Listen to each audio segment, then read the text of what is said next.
ازيكم يا حبوبات؟ عاملين ايه؟ مساء الخير عليكم. قلت اصور قبل الفطار بس الموضوع طلع صعب جدا جدا جدا، ما كانش فيا طاقه ولا نفس خالص ان انا اطلع اصور، فجيت لكم بعد الفطار. زي ما شفتوا كده من عنوان الفيديو، النهارده هقول لكم احلى روتين تمشوا عليه في رمضان عشان بشرتكم تفضل نضره وتفضل جميله من غير ما تحسوا ان هي ناشفه ولا ان ما فيهاش نضاره ولا ان هي شكلها مش حلو خالص وبهتانه. لايك للفيديو، كومنت صغنون، واشترك في القناه لو انت لسه مش مشتركه عندي. وبس كده، يلا بينا على الفيديو.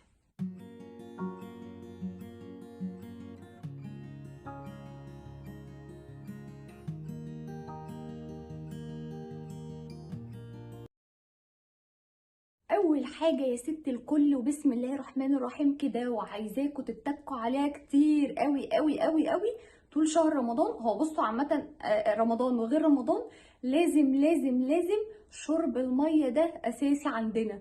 لازم كده حطيها قاعده في حياتك، زي ما في مثلا اكل وشرب في حياتنا، صلاه وصيام وحاجات كده اساسيه في حياتنا مش بينفع نستغنى عنها خالص.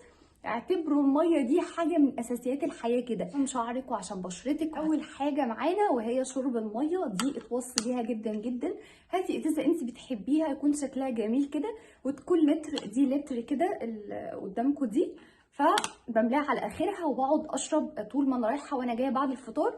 وساعات الصراحه بنسى، بس برجع افتكر وبشرب كتير واعوض الحبه اللي انا ما شربتش فيهم. الميه الميه الميه دي خلاص معانا كده حاجة أساسية. تاني حاجة معانا وهي المرطبات بتاعة البشرة، وازاي نهتم بيها خلال شهر رمضان علشان نشوف نتيجة على وشنا ونشوف نضارة ونشوف ان احنا بشرتنا جميلة ومش جافة خالص. وبجد البشرة اما بتجف وبتكون ناقصها مية وناقصها ترطيب بيبان عليها قوي قوي قوي. اسالوني انا، لان انا بجد اكتر واحده ساعات كنت كتير بهمل موضوع الترطيب وبهمل موضوع الميه. بس من ساعه اما ابتديت اتك عليهم، انت بيظهر فيها تحسن وبيظهر فيها نضاره وبيظهر فيها ترطيب كده، ان انت حتى ما بتيجي تحطي ابسط ميك اب بيبان على بشرتك ان شكلها حلو وجلوي، مش بهتانه وشكلك ما يعلم بها الا ربنا. انا جربت مرطبات كتير الصراحه الفتره اللي فاتت، بس في مرطبين انا جربتهم الايام دي كده ولسه جايباهم جداد، وهما المرطبات دي من كليو. خطيره خطيره، جربي يا ست الكل اي مرطبات انت عايزاها عندك. طول النهار في رمضان حاولي ان انت تحطي مرطب على بشرتك بعد ما تتوضي على طول. بشره كمان وهي منديه الترطيب بيتحبس جواها، وتحسي ان بشرتك طول ما انت ماشيه كده وتحطي ايدك عليها طول النهار تحسي ان في ترطيب في بشرتك، غير اما انت بتحطيه على بشره جافه خالص وناشفه بتحسي لا ان في حاجه غلط. بعد الوضوء سيبي بشرتك منديه سيكه وبعدين حطي المرطب بتاعك، كان بقى كريم سيرم ايا كان. بجد بجد الموضوع ده هيفرق معاكي قوي قوي قوي. ودول المرطبات بتاعتي، مش هقول لكم ريفيو عنها دلوقتي، هيبقى ليها فيديو لوحده. تالت حاجه يا ست الكل وهي الاكل المفيد في رمضان.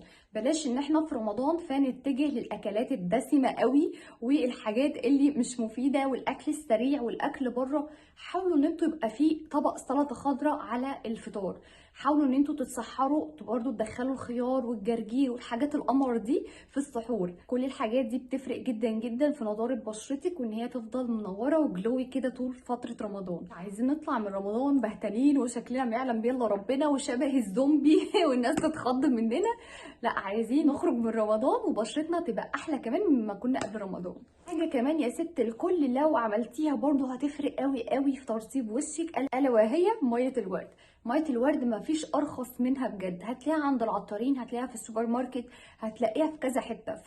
هاتي ازازه ميه ورد وحطيه في اي بخاخ سبراي انت بتحبيه، وطول ما انت ماشيه طول النهار كده فس فس فس فس فس على وشك هتحسي بترطيب قمر قمر قمر. في تريكه حلوه قوي ممكن تعملوها، انا كنت بعملها برضو، ان انت ترشي ميه الورد على بشرتك وبعدين تقومي حاطه المرطب بتاعك كده. انت عملتي ترطيب مضاعف لبشرتك بكتير جدا جدا من اي مرطبات بس هتحطيها دايركت على بشرتك. لا، الميه الورد فيها ترطيب وكمان حطينا فوقيها مرطب، فبقى ترطيب الدبل في حاجه. يعني بصوا قمر. حاجه بقى واخر نقطه، ودي برضو ركزوا عليها لان بتبين الشكل بهتان وشكل زومبي حرفيا، الا وهي الشفايف.